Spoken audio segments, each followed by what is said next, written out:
Ladies and gentlemen, and welcome to another Doom Eternal Lore video. Today we're going to be looking at the Seraphim and how he could be connected to Dr. Samuel Hayden.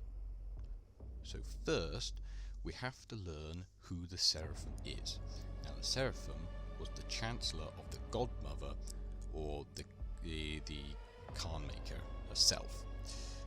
He was the one responsible for giving the Doomslayer his powers and making him immortal, with the Maker device called as the Divinity Machine. He is also responsible for stealing the essence of the Father from the Maker's place called Urdak.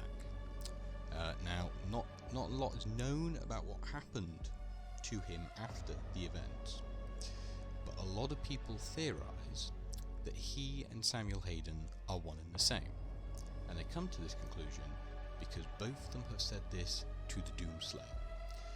Take it. It will give you strength, help you on your journey. Now this is said in two separate places. In Doom 2016 it is said when Hayden allows the Doomslayer to have a bit of Argent energy.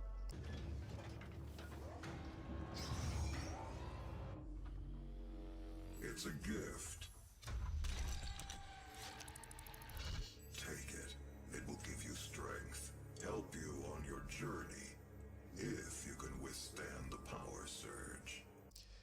And the second place it is said is when the Seraphim puts the Doomslayer into the Divinity Machine to make him immortal and create the Doomslayer himself.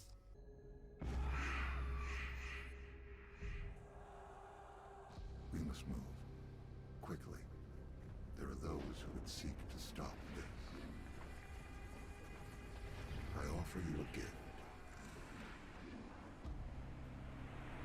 Take it. It will give you strength, help you on your journey. The bit of how could Hayden be the Seraphim? Now, there are a lot of arguments to say he is, and I agree that he is most likely, but I don't think they are one and the same. I think they are still two different people, and I'll tell you why. Dr. Hayden was not always the cyborg robot we see in Doom 2016, because there is a picture of him as a human.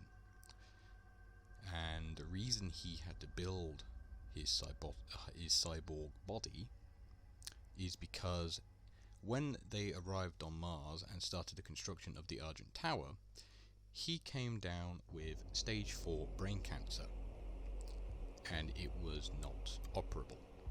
So he needed to find a way to make himself immortal, and so he started to design his cyborg body. Now the only thing that was put into the cyborg body that was still him was his human brain. And that is where I get my theory that they are still not one and the same person. Now, no one knows what happened to the body of the Seraphim after the events of when he stole the Father and gave the Doomslayer the powers of God. I believe his body wound up somehow on Mars, and they found the ruins of his body and took it for experimentation, research. And I come to that conclusion because in Doom 2016, Doom Eternal, when you are on the level, the Ark Complex, and you're going to find Samuel Hayden, you've come across a scientist, and he's quite happy to see you and all, because you take the Crucible back. But then you find Hayden, damaged and destroyed from a battle previously gone. And I might do a lore video on how that happened. I might. Anyway, so he's damaged and broken, and the human scientist says that his body is alien-like. They have no way of understanding what it is. And also, Hayden is able to interface with the Fortress of Doom, which was made by Maker Design. And you know, that adds to the theory that his body is probably designed off the Maker design itself. So, I believe that Samuel Hayden, in his robotic body, has two memories. The memories of his human self with his brain, but the design of the robotic body, which could possibly have been taken from the Seraphim, also has the Seraphim's memories as well. How he was able to know all of this stuff for the Doomslayer did in Doom Eternal, about what the Khan Maker was doing with the deal with the Dark Lord, the secret stuff she was doing, the Doomslayer's origins, all of it. That's the only way you could possibly explain it. And if they, with the DLCs, if they do decide to go into it a lot further, we could find out more. But I don't know. But that is my theory on how Hayden knows a lot about the Doomslayer, and how he was most likely able to use the Crucible at the end of 2016 and into Doom Eternal, because we see a lot of art for Doom Eternal of him using it as the sword it was at the end of Doom 2016. But that's just my opinion.